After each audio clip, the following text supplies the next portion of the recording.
प्रिय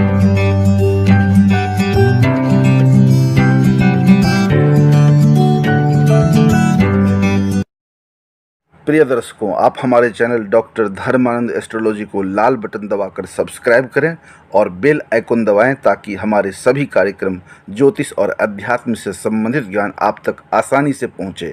साथ ही वीडियो को अंत तक देखें और लाइक, कमेंट, शेयर करना न भूलें। धन्यवाद। ओम श्री गणेशाय नमः। ओम श्री गुरुचरण कमलेभ्यो नमः। नमस्कार, मैं डॉक्टर धर्मानंद ठाकुर बात करता हूं जिमुतवाहन जितिया व्रत के बारे में। वर्ष 2025 में जिमुतवाहन जितिया व्रत 14 सितंबर 2025 ईस्वी रविवार को है।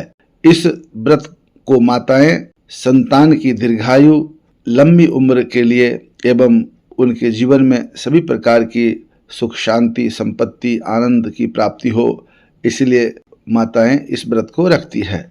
इस दिन यह व्रत पूजा पाठ एवं नियम आदि का पालन करते हुए कथा श्रवण करने से संतान की आयु, दीर्घायु एवं उनके जीवन में सभी तरह का सर्वांगीण विकास होता है।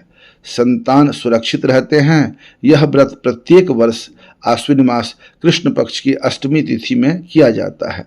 वर्ष 2025 में इस व्रत का यह संयोग रविवार 14 सितंबर 2025 ईस्वी को है।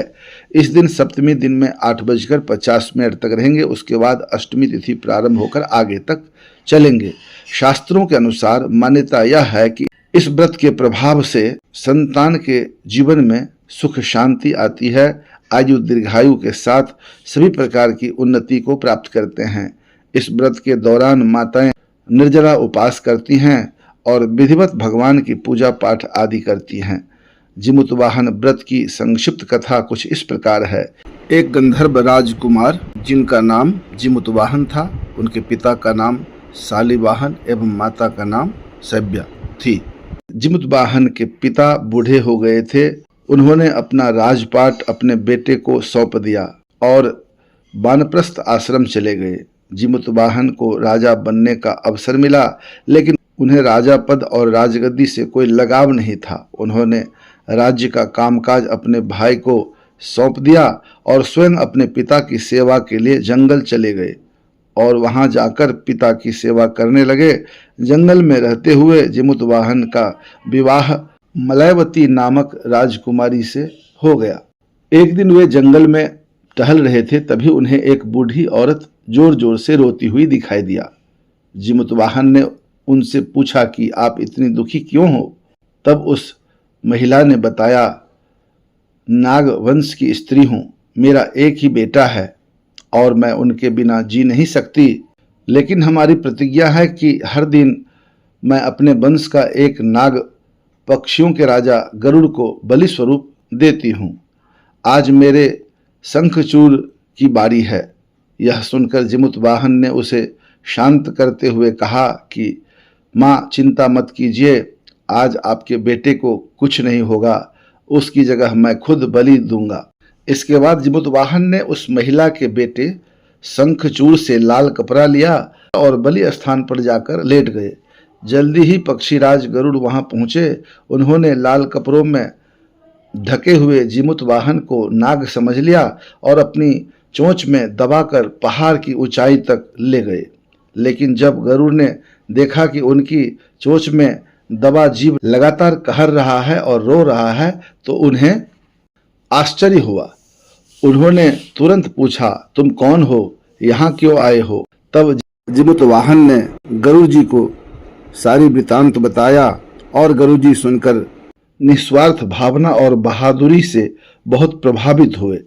गरुड़ ने न केवल जिमुतवाहन को छोड़ा, बल्कि वचन दिया कि अब से वे किसी भी नागों से बलि नहीं लेंगे। कहा जाता है कि तभी से संतान की रक्षा और लंबी उम्र के लिए जिमुतवाहन की पूजा और जितिया व्रत की शुरुआत हुई। चील और सियारन की एक और कथा इस प्रकार है। जितिया की प्रसिद्ध कथाओं में से एक है चील और सियारन की कथा। कहा जाता है, नर्मदा नदी के किनारे एक जंगल में एक चील और एक सियारन रहते थे। दोनों बहुत अच्छे मित्र थे। एक दिन दोनों ने गांव के महिलाओं को जितिया व्रत पूजा की तैयारी करते हुए देखा और उसके बाद दोनों ने व्रत रखने का निर्णय लिया। दोनों ने विधिवत विधि विधान का पालन करते हुए व्रत रखा, लेकिन कुछ समय बाद सियारन ने भूख सहन न की और चोरी से भोजन कर लिया, जबकि चील ने पूरे नियम का पालन करते हुए व्रत पूरा किया। अगले जन्म में दोनों बहन बनकर एक राजा के घर में जन्मी। बड़ी बहन सियारन और छोटी बहन चील बनी। सियारन के बच्चे बार बार मर जाते थे, जबकि छोटी बहन चील के बच्चे स्वस्थ रहते थे। जलन के कारण बड़ी बहन ने कई बार अपनी छोटी बहन और उसके बच्चे को नुकसान पहुंचाने का कोशिश की, लेकिन सफल नहीं हुई। अंत में जब उसे अपनी गलती का एहसास हुआ तो उसने भी जितिया व्रत किया, जिसके प्रभाव से संतान सुख और बच्चों की लंबी उम्र का आशीर्वाद मिल गया। उसके बाद से लोग जितिया व्रत करते हैं। ये भी एक कहानी है। साथ ही भगवान कृष्ण से जुड़ी हुई एक कथा संक्षिप्त में बता रहा हूँ।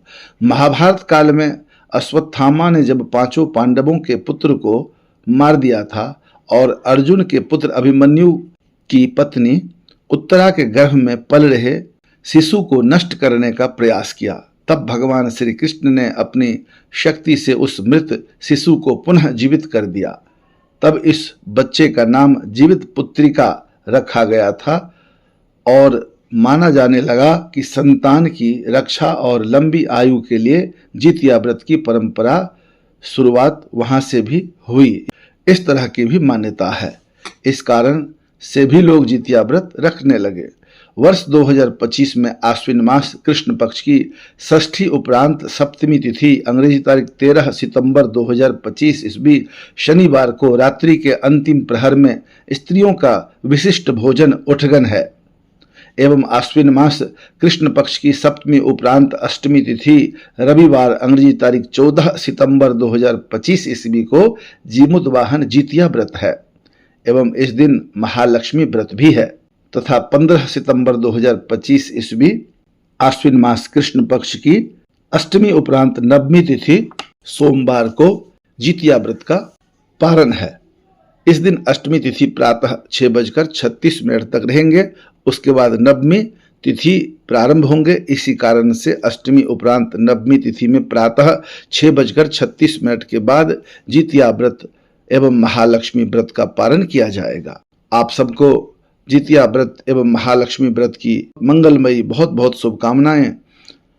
समय देने के लिए धन्यवाद। वीडियो अच्छा लगे तो लाइक करें, कमेंट करें, शेयर करें। अपने शुभचिंतकों में भी इसे शेयर करें ताकि अन्य लोगों को भी जानकारी प्राप्त हो सके। बहुत बहुत धन्यवाद। नमस्कार।